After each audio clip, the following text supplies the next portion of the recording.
আজ আমি আজ আমি খুবই ক্লান্ত। বাংলাদেশে থাকতে যে পরিস্থিতির শিকার হয়েছিলাম, তো এখন দেখি সৌদি আরবে আইসাও সে একই পরিস্থিতি। এত টাকা পয়সা নষ্ট করে আইসা, খরচ করে আইসা বাইরের রাষ্ট্রে আসলাম, সলিড কোনো টাকা পয়সার লেনদেন নাই, তারপর আজ আমাকে ফাইনাল এক্সপায়ার করে দিল। কাল রাতে যখন শুনলাম, মনটা অনেক খারাপ হয়ে গেল যে কী দোষ ছিল। কপিলের অজান্তে নাকি আমাকে ফাইনাল রিজেক্ট করে দিছে। এখন সেই কাগজপাতি ঠিক করতে 1 সপ্তাহ সময় লাগবে।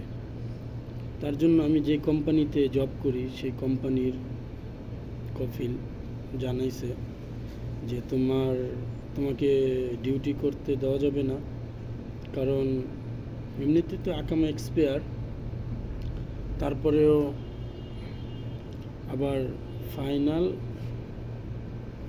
রিজেক্ট মানে ফাইনাল এক্সপায়ার করে দিছে। এখন ওই কফিল যদি এটা ঠিক না করে দেয়, তাহলে আমার বাংলাদেশে যাওয়া ছাড়া কোনো উপায় নেই, আর না হলে লুকে অবৈধভাবে থাকতে হবে। তো আমাকে বলল 1 সপ্তাহের ভিতরে নাকি এটা ঠিক করে দিবে। তো 1 সপ্তাহের ভিতরে ঠিক করে দিলে এখন এই 1 সপ্তাহ আমার ডিউটি অফ, বসে থাকতে হবে।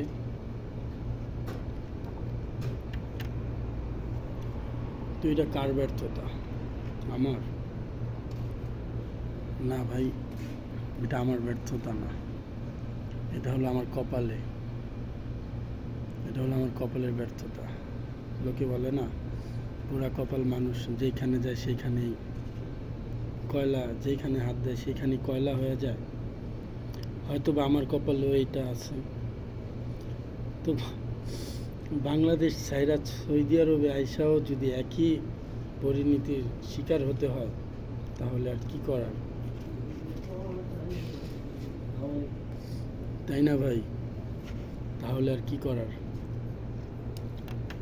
আজকে ডিউটিতে গেছিলাম, তো আমাকে ডিউটি করতে না বলছে, কাজকাম করতে না বলছে আপনার কাগজপাতি ওকে কইরা যদি আসেন তাহলে ডিউটি করতে পারবেন, আর না হলে ডিউটি করতে পারবেন না, চলে যেতে হবে।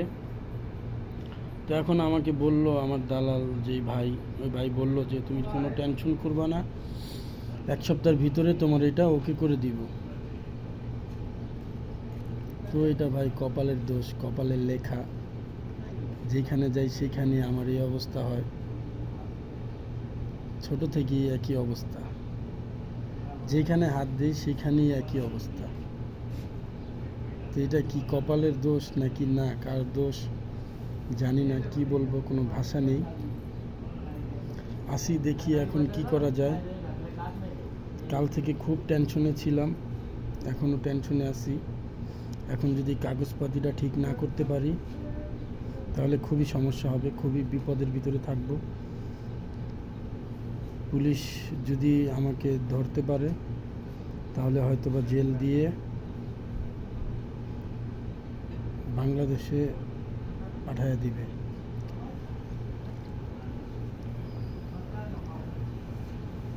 তো ভাই, সবার কাছে কথাটা শেয়ার করলাম। এই একটু কষ্ট, আসলে মানে কিছু করার নাই।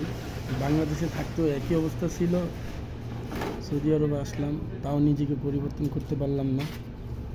এখন সবই উপর আল্লাহর ইচ্ছা, সে যদি ভালো রাখে, ভালো জানে, তাহলে ভালো একটা ফলাফল হবে, আর না হলে তার কি করার।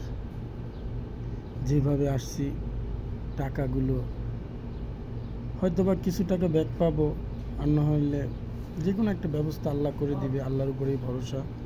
তো একটু সবাই আমার জন্য দোয়া করবেন যেন আল্লাহর রহমতে ভালো থাকি, ভালো থাকতে পারি। এই বলার, আর কিছু বলার নেই। সবাই ভালো থাকবেন। আল্লাহ হাফেজ, আসসালামু আলাইকুম। সবাই একটু আমার জন্য দোয়া করবেন। ঠিক আছে, বাই, আল্লাহ হাফেজ।